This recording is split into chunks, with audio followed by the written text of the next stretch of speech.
que es uno de los dolores pélvico-crónicos, pero de causa cíclica. Porque también encontramos dolores pélvicos crónicos que son de causa, que no son de causa acíclica, o sea, no hay ciclo, no hay relación con el ciclo menstrual. La siguiente, por favor.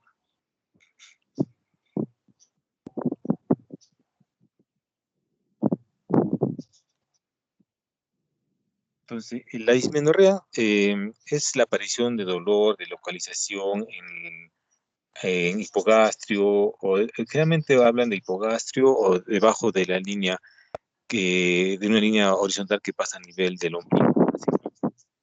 Entonces, este dolor generalmente aparece 2 o 3 días antes de la menstruación, y coincide con ella y puede durar hasta 48 a 72 horas después de iniciarse la menstruación. A ver la siguiente.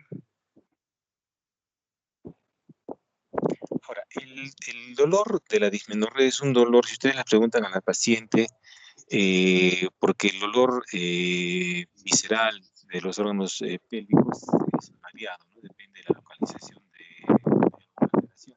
Entonces, generalmente ellas lo refieren como un dolor, las que han tenido hijos, con un dolor tipo contracción uterina o un dolor tipo parto, o otras lo definen como un dolor, como una contracción, ¿no? Que siente una contracción a nivel del abdomen inferior. Ahora, hay dos tipos de dismenorrea.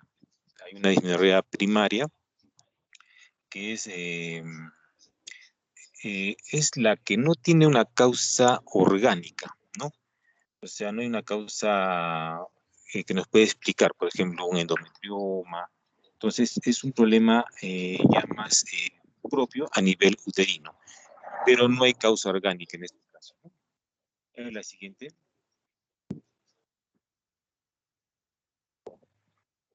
Y a diferencia de la dismenorrea secundaria, en esta podemos encontrar que hay causa orgánica.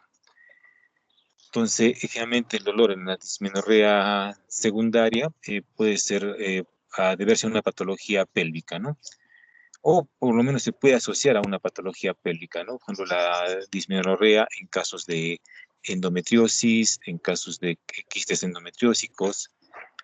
Eh, la, eh, las causas más frecuentes, como menciona ahí, pueden ser endometriosis, que es la primerita actualmente. Puede haber procesos infecciosos, o sea, una enfermedad inflamatoria pélvica. Puede haber adenomiosis, que es la presencia de glándulas endometriales, pero en el espesor del músculo uterino. Adenomiosis. Podemos encontrar estenosis cervicales, ¿no? A veces hay pacientes que se les ha realizado una conización y esto provoca una estrechez del canal endocervical. Entonces, va a haber dolor al momento de la menstruación, porque hay como una disminución del calibre del canal endocervical.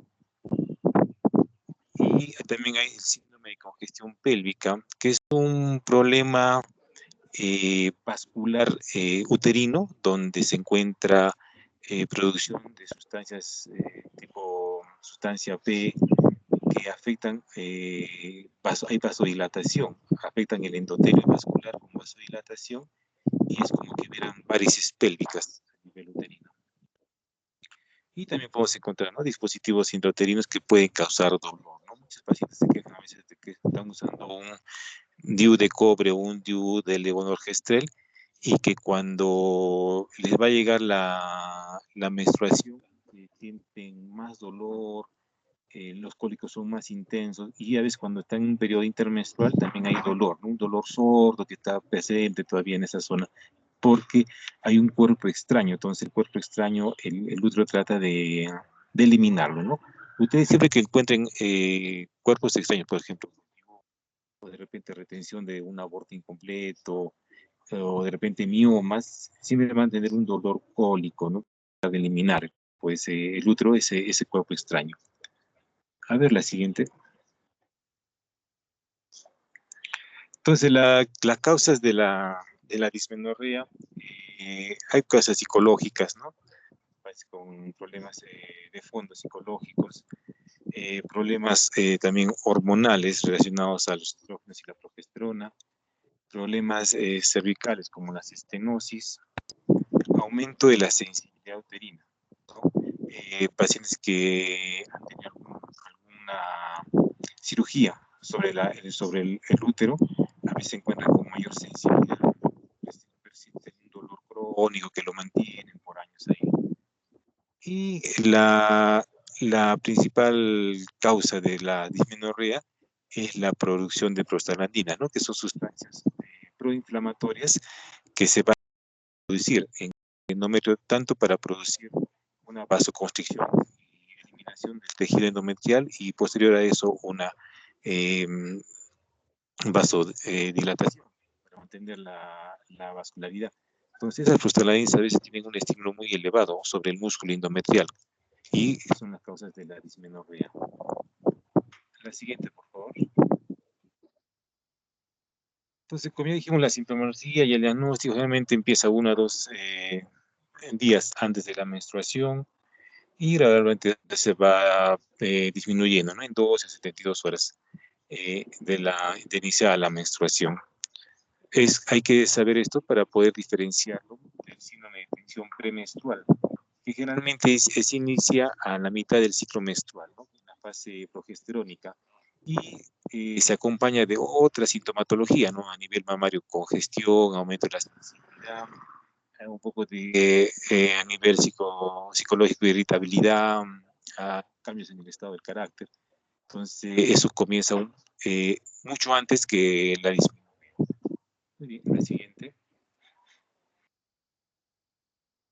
Entonces, con el tratamiento de la dismenorrea, prácticamente cuidados generales. ¿No? Cuidados generales, tenemos, por ejemplo, el estilo de vida, cambios en el estilo de vida, disminuir la incidencia de obesidad. Se ha visto que las pacientes obesas tienen más incidencia de dismenorrea porque hay como el estrógeno se produce a partir del colesterol, entonces el colesterol se encuentra en el tejido celular. Hay mayor oferta de estrógenos a la circulación. El calor local puede disminuir un poco la molestia, ya que produce una relajación de la cavidad muscular uterina. Los ejercicios, una buena dieta, vitaminas, como la vitamina la vitamina C, que son antioxidantes. Tocolíticos, por ejemplo, se puede usar inhibidores de los canales de calcio tipo nifedipino, pero los estudios han demostrado que no tiene mucha aplicación clínica, ¿no? Entonces, como que no está muy dentro de lo que se puede utilizar de primera línea. Ahora se puede hacer métodos de medicina alternativa, ¿no? Estimulación eléctrica. Y en los casos se puede llegar también a hacer una cirugía, ¿no? Si, por ejemplo, el caso de que esta dismenorrea sea, por ejemplo, por la presencia de un endometrioma, que es a nivel ovárico, hay acumulación de glándulas endometriales, entonces cada vez que la paciente necesita una menstruación, va a haber estimulación de ese tejido endometrial donde se encuentre y va a producir sangre con procesos inflamatorios. Entonces, que reservada para algunas causas, ¿no? De dismenorrea de causa orgánica. La siguiente, por favor. El tratamiento hormonal, entonces lo que queremos es a veces darle estrógenos, progesterona en en una dosis adecuada, de tal manera que tenga un efecto, eso lo damos generalmente con anticonceptivos orales. Entonces, el efecto se debe a que si nos damos anticonceptivos orales, nosotros a la paciente la vamos a ciclar. Entonces, dependiendo del tipo de anticonceptivo, puede ser lo que usan 21-7 o 24-4, o de repente de forma continua. Entonces, vamos a tener una disminución del flujo menstrual, porque nuestro endometrio no se va a engrosar demasiado, ¿no? Si está con una exposición más elevada o por mayor tiempo a una estímulo estrogénico prolongado, ¿no? Entonces, ustedes saben, si hay un estímulo estrogénico prolongado, va a recaer sobre el endometrio y va a hacer que este endometrio prolifere en mayor espesor, mayor grosor, y cuando se produzca la eliminación del endometrio por el ciclo por la menstruación, va a haber más contracciones uterinas, más dolor, porque hay más tejido que tiene que eliminarse. Y el último, como son los inhibidores de las síntesis de prostaglandinas, que tienen que ver con todo el proceso inflamatorio que se produce a nivel endometrial. Entonces, a nivel endometrial, generalmente hay un balance entre prostaglandinas vasoconstrictoras y vasodilatadoras, pero cuando se rompe este balance y predominan de repente las vasoconstrictoras, va a haber mayor hipoxia, ¿no? Mayor hipoxia, y ahora si predominan las vasodilatadoras, también va a haber mayor vascularidad, mayor permeabilidad, mayor producción de sustancias proinflamatorias. Entonces, los antiinflamatorios no esteroideos están dentro de los medicamentos de primera línea para lo que es la dismenorrea, ¿no? Tanto ácido metilfenámico, que está el primerito, después continuamos con el ibuprofeno, el diclofenaco. Entonces, son los que están en la primera línea en lo que es el manejo de la dismenorrea. La siguiente, por favor. Muy bien. Entonces, dismenorrea ¿me puedes colocar la siguiente, por favor, Luisa? Entonces, dismenorrea es una parte de lo que envuelve al dolor pélvico crónico, ¿no? Como vamos a ver en la siguiente exposición, el dolor pélvico crónico tiene muchas patologías que están envueltas en este problema, ¿no? Entonces, acuérdense que el dolor pélvico crónico puede ser... a ver, por favor, pon la diapositiva. No se mira. Entonces, ¿cómo?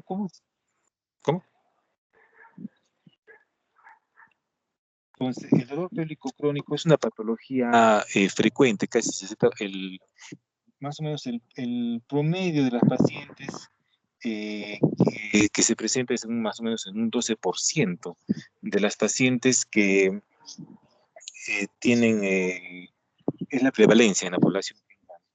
Entonces, y la incidencia a lo largo de la vida de una mujer presente dolor pélvico crónico, más o menos es del 33%.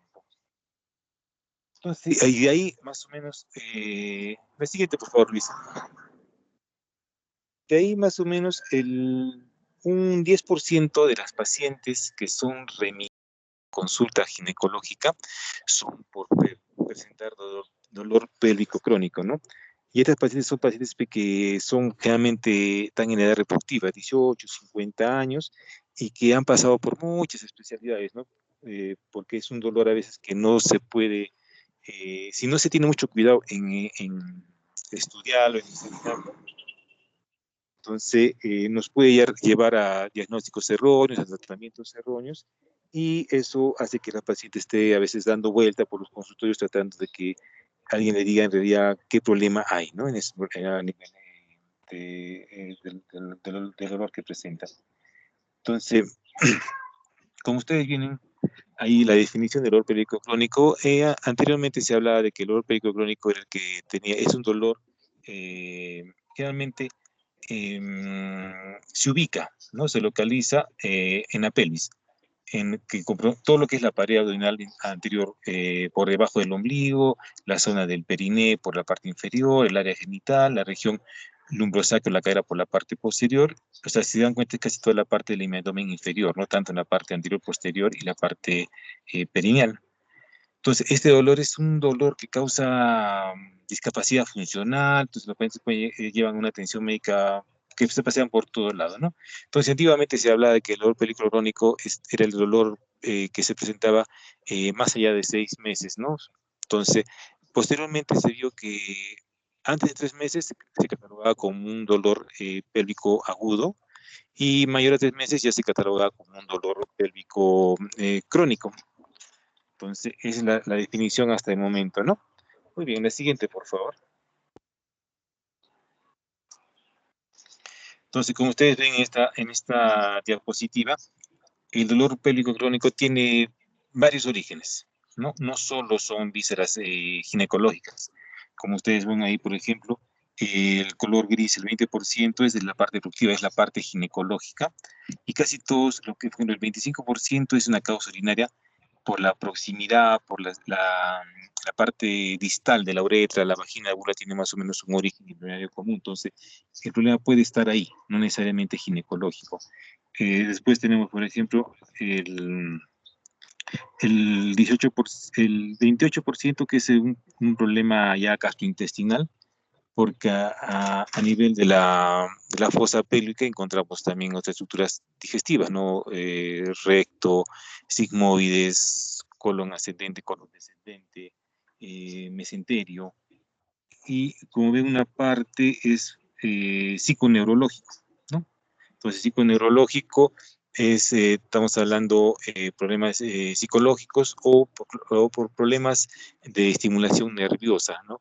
No necesariamente que haya una causa orgánica, sino que de repente ha habido un dolor agudo que ha estado por mucho tiempo ahí y eso con el tiempo ha creado una alteración a nivel de las neuronas aferentes, a nivel de la médula espinal, ¿no? En la parte de la asta dorsal por donde ingresan, ¿no? Entonces, si uno no trata el dolor agudo, estos pacientes con el tiempo van a presentar dolor pélvico crónico porque ya no es por la causa básica, ¿no? De repente tenía un problema de endometriosis, ¿no? Se resolvió la endometriosis, pero ya queda una alteración a nivel neurológico, ¿ya? Muy bien, la siguiente, a ver. Entonces, por ejemplo, acá en esta imagen uno ve más o menos cómo es que un estímulo doloroso sostenido, prolongado, ¿no? En el tiempo, más de 3 meses, que no se ha tratado adecuadamente, actúa como un generador primario, ¿no? O sea, este va estimulando las fibras nerviosas de tal manera que como ingresan, hay por el asta dorsal de la médula, va a haber una, ¿cómo le puedo decir? Una desregulación de la sensibilidad. Entonces va a haber un procesamiento anormal de los estímulos sensitivos, o sea, que pueden manifestarse en dolor y puede haber una respuesta neuropática. Ahora, estos dos van a predisponer a que se produzcan eh,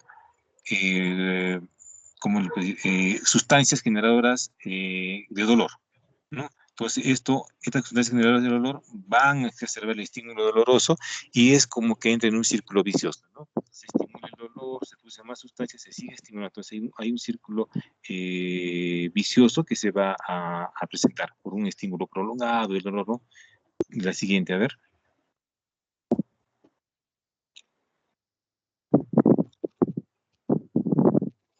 Entonces, hay varios mecanismos de dolor que están involucrados, ¿no? O sea, por ejemplo, para hacerlo un poco más rápido, por ejemplo, las pacientes que están sometidas a dolor crónico pueden, eh, pueden generar una estimulación excesiva y prolongada de los receptores. Entonces, estos cambios a nivel de la médula espinal, como ya les mencioné, van a producir cambios plásticos neuropáticos. Entonces, y esto va a crear una hiperexcitabilidad de las neuronas eh, responsables del dolor. Entonces va a producirse mayor dolor a los estímulos, ¿no? Entonces se llama una alodinia. Y este es uno de los probables mecanismos que se están estudiando, ¿no? La siguiente, por favor. Ahora, otro mecanismo que también se estudia es la conversión cruzada. Entonces, esto se refiere a que, por ejemplo, las fibras aferentes, ¿no? Las fibras que llegan a la médula espinal, son fibras que no tienen mucha mielina, ¿no? Son pobremente mielinizadas. Entonces, estas fibras, al no tener mielina, producen señales eléctricas nuevas hacia las mismas fibras aferentes. Entonces, este es como que hubiera un cruce de información, ¿no? O sea, al no tener mielina, hay una hiperestimulación. Entonces, a ver, la siguiente. Acá, por ejemplo, hablan de la convergencia visceral somática y visceral-visceral. Generalmente el dolor las neuronas que están en la zona sacra y toracolumbar eh, tienen fibras que reciben más estímulos de tipo dolor, sensibilidad son fibras más de tipo somáticas. Entonces, y otro tipo de fibras tienen sensibilidad somato-visceral. Entonces, por lo tanto, no hay una fibra exclusivamente visceral. Entonces, esto que condiciona a que muchos dolores viscerales sean manifestados como un dolor somático, porque no hay fibras que solo se dediquen a procesar dolor de lo que es órganos viscerales. Entonces, este problema es por eso, ¿no? Porque hay una convergencia, ¿no? O sea, no hay fibras exclusivamente viscerales. Entonces, es por ejemplo, lo que ocurre en los pacientes que tienen apendicitis, ¿no? Ellos primero tienen dolor generalizado, ¿no? Generalmente en epigastrio, ¿no? Porque el dolor es más, ese dolor visceral se está manifestando como un dolor somático. Entonces, pero a medida que ya se va aumentando el proceso, incrementando el proceso infeccioso, ya el dolor a nivel de la pared abdominal ya es por continuidad del proceso, ¿no? O sea, todavía no hay una manifestación de un dolor visceral. La siguiente. La sensibilización se cortó, se fue la imagen. Sí, doctor. ¿No ve la imagen? Ahora sí, ya está. Entonces ahora, un poco esto de la parte neurológica es un poco tedioso, ¿no? Un poco difícil. Ahora, otra causa que puede haber una sensibilización periférica, ¿no? Entonces dice que hay una hipersensibilidad por el tejido, por el daño que los procesos inflamatorios continuos han ido produciendo a nivel nervioso. Entonces, este daño de los nervios produce un incremento, ¿no? Los procesos continuos, repetidos de inflamación a nivel de los nervios pueden producir un incremento de los estímulos. Entonces, se manifiesta como un dolor pélvico crónico que, a pesar de que pueden ser estímulos inflamatorios muy pequeños, se manifiestan exageradamente. A ver la siguiente. Ahora, sensibilización central. Entonces, la sensibilización central es algo más relacionado al sistema nervioso central, ¿no? O sea, hay un cortocircuito de las neuronas espinales y supraespinales, y esto produce una activación de los receptores periféricos. Entonces, esta sensibilidad central es un fenómeno fisiológico, ¿no?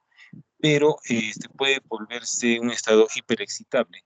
Entonces esto va a dar una desregulación neuronal y tanto va a provocar una hipersensibilidad a procesos patológicos que pueden ser muy inofensivos, no muy pequeños. Entonces hay una desregulación neuronal.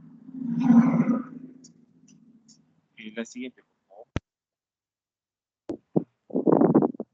Entonces, bueno, acá hay otro que explica, no, que puede explicar, ¿no? O sea, es como dar cuerda a la media, es como continuar estimulándolo, ¿no? Entonces, pues, como dice ahí, ¿no?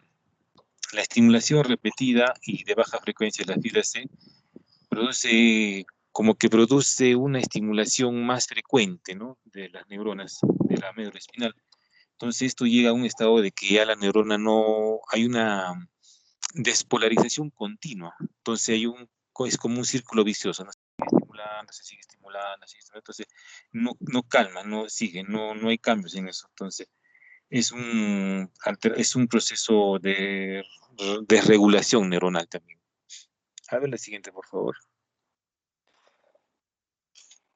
Entonces, dentro de las causas del dolor pélvico crónico, por ejemplo, dentro de las causas cíclicas, ya más o menos sabemos, ¿no? La dismenorrea, la endometriosis. Ahora, hay causas no cíclicas del dolor pélvico crónico, por ejemplo, las adherencias, ¿no? Que se producen post intervención quirúrgica o post procesos infecciosos como una enfermedad inflamatoria pélvica. Entonces esto condiciona adherencias entre diferentes estructuras. Entonces el movimiento, de repente, bueno, si se pegó al intestino, el movimiento intestinal que va a haber va a producir un dolor, ¿no? Y no necesariamente tiene que ser de causa ginecológica.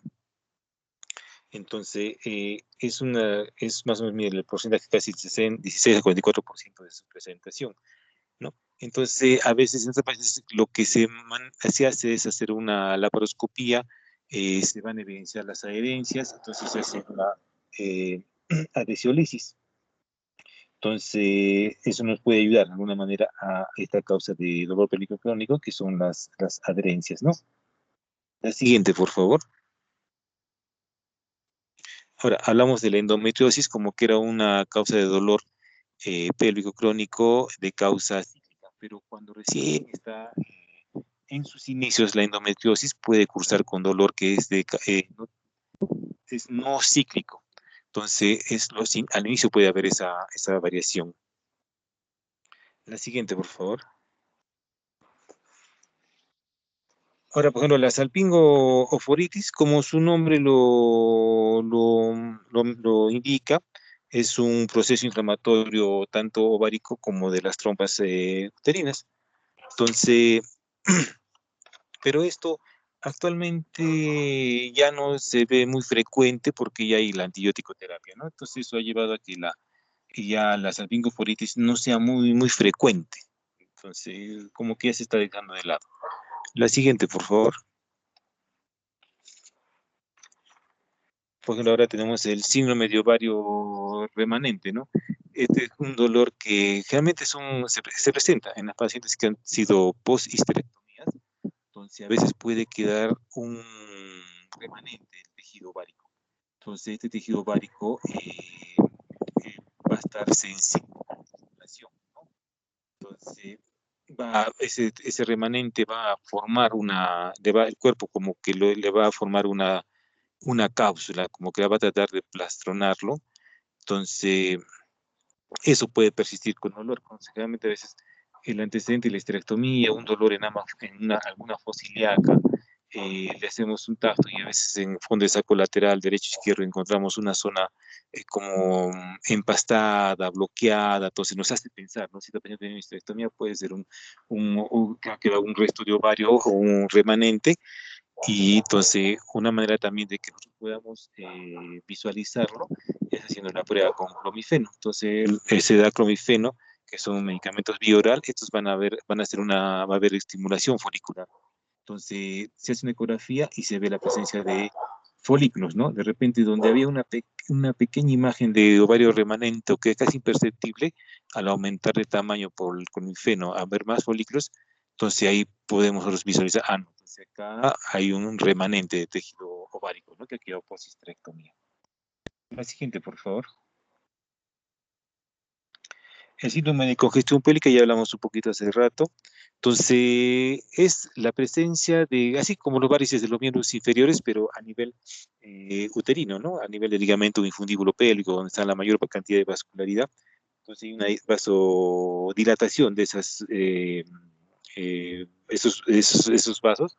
Y esto generalmente se debe porque hay una disfunción del sistema nervioso autónomo, o también se puede ver a la presencia de sustancias vasoactivas como la sustancia P, que estas actúan sobre el endotelio vascular. Entonces, eso produce una vasodilatación permanente, ¿no? Y generalmente eso se debe a que hay procesos infecciosos. Entonces, esos procesos infecciosos alteran, o hay sustancias proinflamatorias que alteran a nivel el endotelio vascular.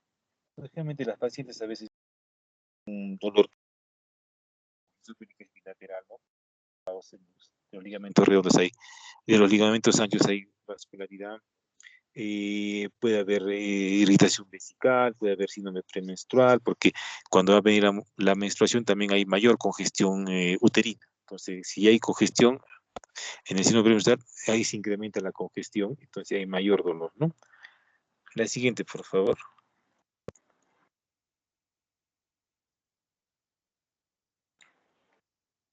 No avanza. Ahí está, ahí nomás. Ahora, otra causa puede ser la presencia de neoplasias no ováricas o uterinas. Puede ser causa, ¿no? De un dolor agudo, ¿no? En el caso, por ejemplo, de una tumoración con crecimiento rápido, ¿no? O puede ser también de un dolor crónico, latente y lento, ¿no? Eh, a veces los dolores, por ejemplo, los sarcomas cuando comienzan a crecer por su crecimiento rápido, que son de causa maligna.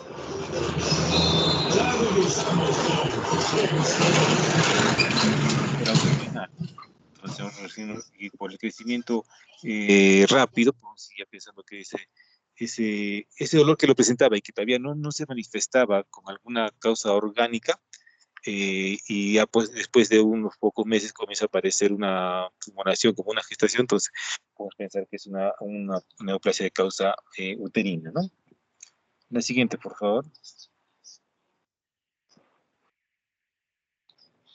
Entonces, la enfermedad inflamatoria pélvica o la EPI, es que usan, la página generalmente aqueja un dolor en hipogastrio, sordo, ¿no?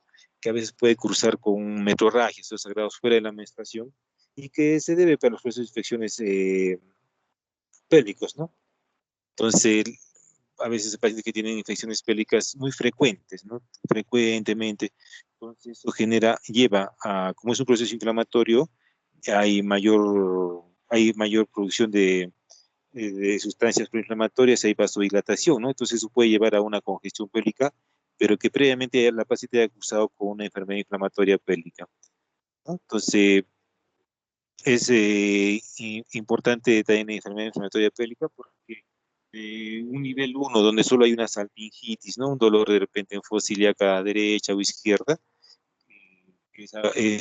un dolor así agudo, puede llevarnos a una formación, ¿no? Una evolución, si no se trata adecuadamente, a la presencia de una ovárico que ya en el estadio 3 o el estadio 4 cuando ya se rompe el ovárico y hay una periperitonitis.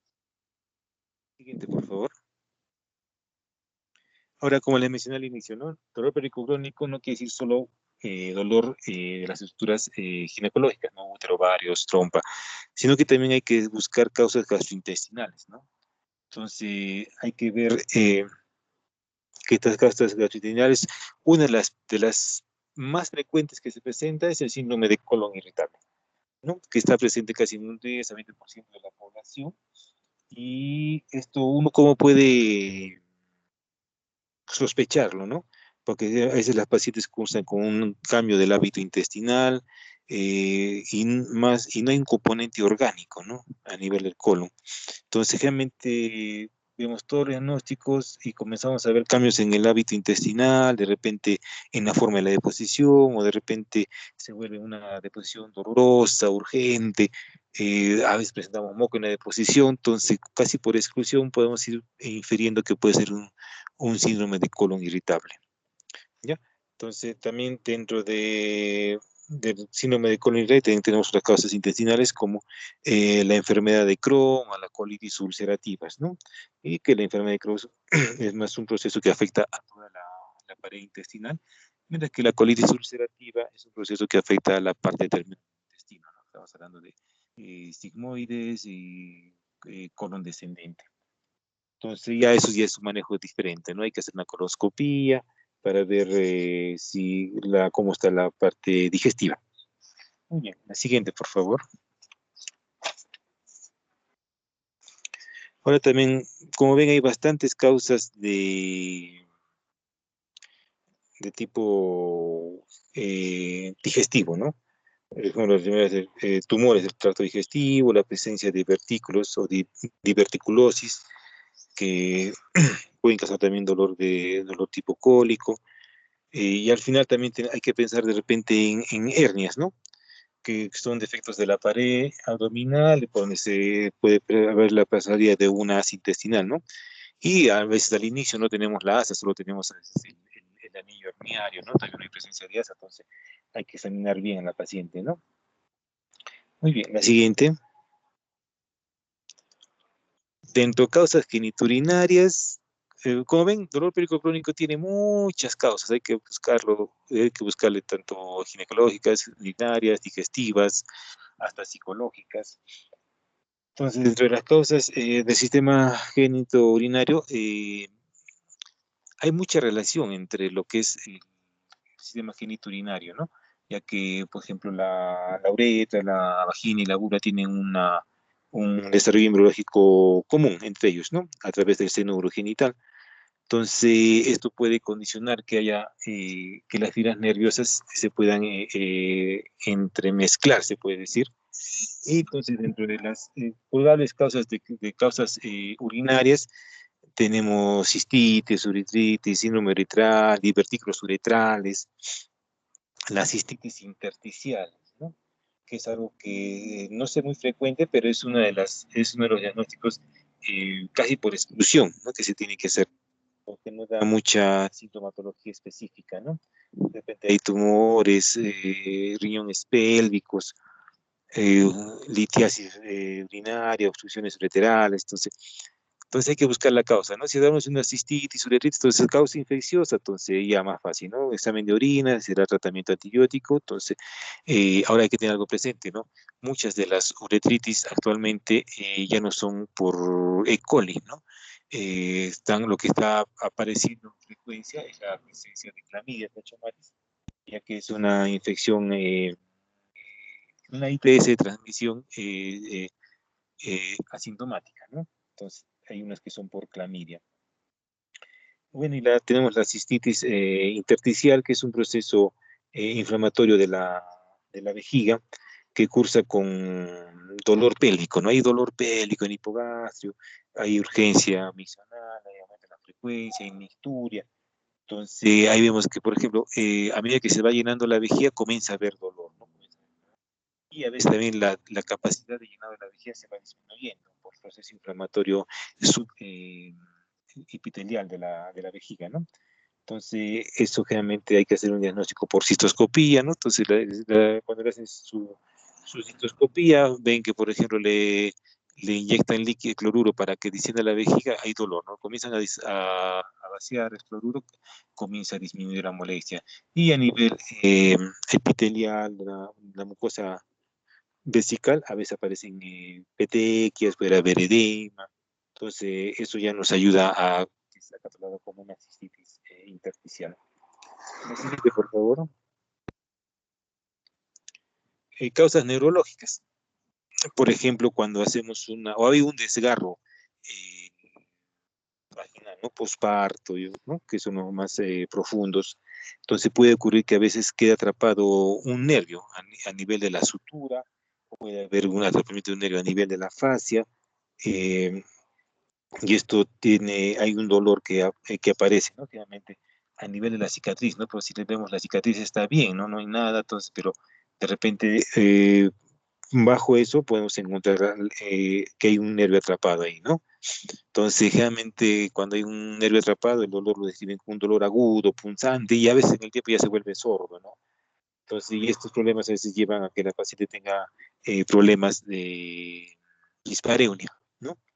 ¿No? Que ha habido un atrapamiento a nivel nervioso. Muy bien, la siguiente, por favor. Causas musculoesqueléticas.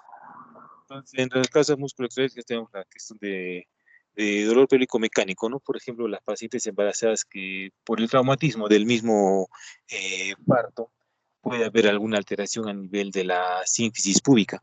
Entonces puede quedar un dolor a ese nivel porque hay de repente una desalineación de la sínfisis, una inflamación del cartílago, o no solo de la sínfisis, sino también a nivel de la articulación sacroiliaca por la paso del feto, hay una distensión, ¿no? Entonces ya ahí queda un dolor a ese nivel. Entonces uno puede darse cuenta que hay un problema más musculoesquelético porque la paciente toma posturas antálgicas, ¿no? Posturas antálgicas, a veces puede haber espasmos musculares a nivel lumbar, a nivel perineal. Entonces, generalmente este dolor esquelético eh, varía, ¿no? En el momento, en el día, pero a medida que va pasando las horas, va empeorándose, ¿no? Por la contracción muscular a que lleva este dolor, ¿no?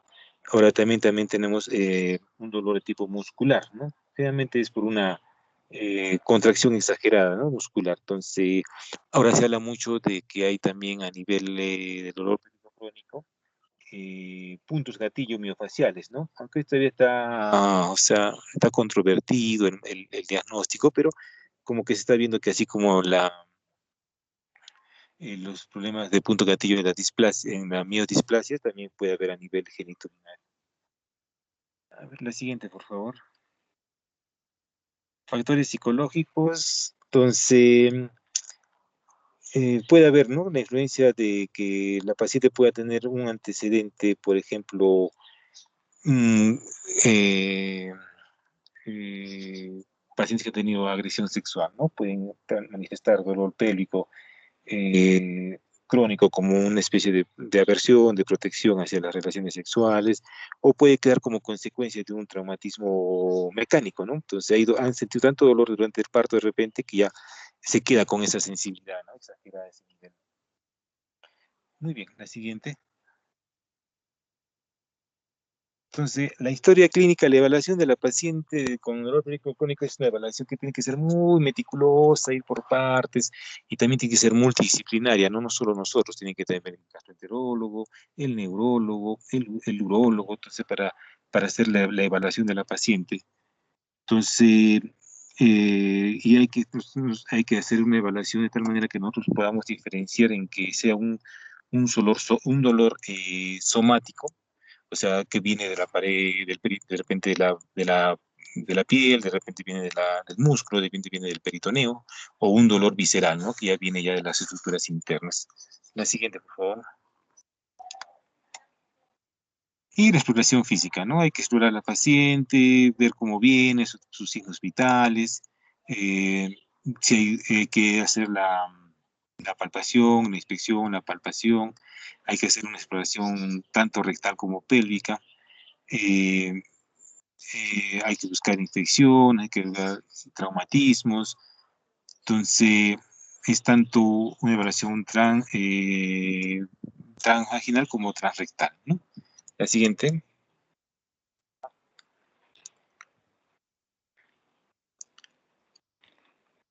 La siguiente, por favor. Esta creo que es la última. Entonces, ya vamos a terminar también, ya es la hora.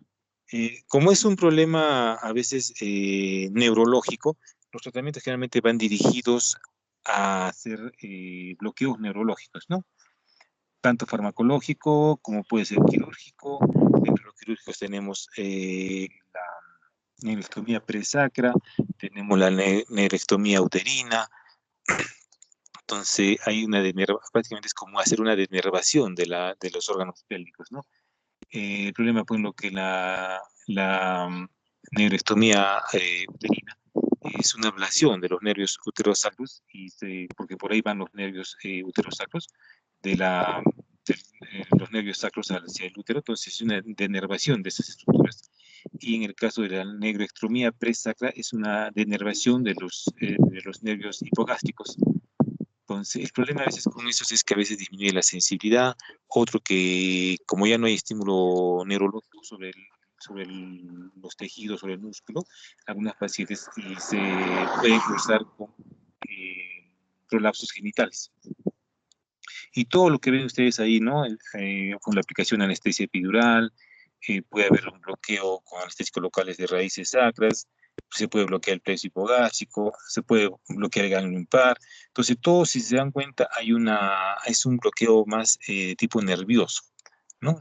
Entonces, eso es el manejo generalmente. Farmacológico, bueno, tenemos a veces antiinflamatorios en esteroideos, pero al final la causa eh, no remite con estos antitratamientos, entonces hay que ser un poquito más extremo, ¿no? A pesar de los riesgos que eso pueda traer. La siguiente, por favor. Muy bien. Esa es la última. Justo hemos acabado la hora. Ya que era un problema respecto a este capítulo. ¿Alguna pregunta, por favor?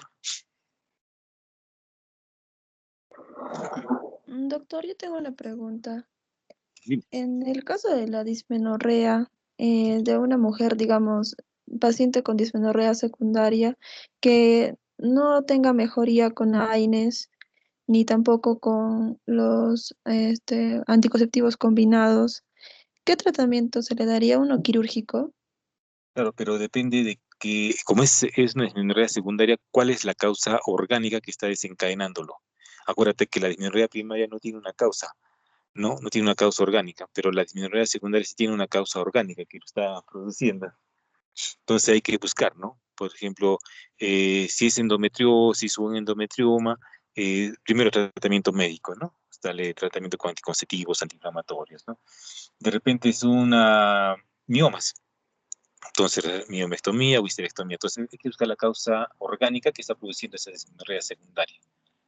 No se confundan, ¿ah? La causa primaria es básicamente íntimamente relacionado al útero, pero en la parte de producción de sustancias proinflamatorias, ¿ya? Y la dismenorrea secundaria es a una causa orgánica, tenemos que buscar. ¿Me entiendes, más o menos? Sí, doctor. Muy bien. ¿Alguna otra pregunta?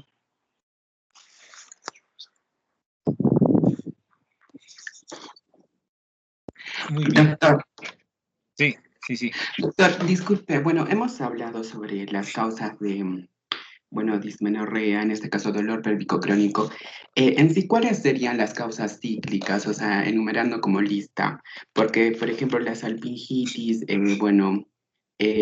bueno, la salpingoforitis son no cíclicos, ¿cierto? Entonces, en algunas bibliografías lo consideran como cíclico. Y bueno, también en los cíclicos estarían incluidos el de Mitchell-Merz, ¿no?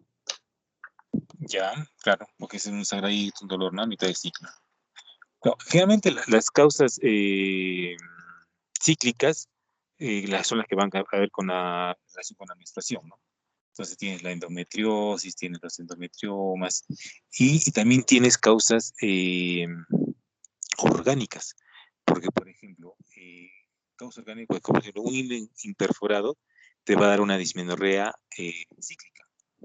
Entonces hay que buscar esas causas también, ¿no? Un tabique vaginal transverso también te da una dismenorrea cíclica, ¿no? Al inicio, porque hay una acumulación de sangre que se va durante la menstruación, ¿no? Que ya posteriormente ya se va a incrementar y ya se va a volver en un dolor continuo, ¿no? Pues a veces vienen las pacientes porque los jóvenes, adolescentes, ¿no? Que han tenido menstruación y ya refieren un dolor crónico, a veces de repente 1 o 2 años de evolución y que se exacerba mensualmente hay una exacerbación. Entonces, si por ejemplo se entraría dentro de un dolor, una dismenorrea de causa cíclica, pero de causa orgánica, ¿no? Porque tienes un tabique vaginal o un himen perforado, ¿no? Entonces ya comienzas a hacer la evaluación y ya te vas a decir, ah, ya. Entonces este es cíclico de causa orgánica por un himen perforado, por ejemplo, ¿no? Más o menos me hace entendido. Sí, doctor, gracias. Muy bien. ¿Alguna otra pregunta? Entonces, no se olviden de que dentro del dolor pélvico crónico hay varias patologías, es importante, ¿no? Pélvicas, genitourinarias, digestivas, neurológicas, psicológicas. Ahora, hay que hacer bien el examen porque muchas pacientes que a veces hemos tenido que hacer, se han hecho histerectomías por dolor pélvico crónico, pero pasan 2 o 3 meses y vuelve a venir con el problema. Entonces, ¿qué quiere decir? Que el problema no era uterino, ¿no? Pensamos de repente que era un útero hipersensible, ¿no?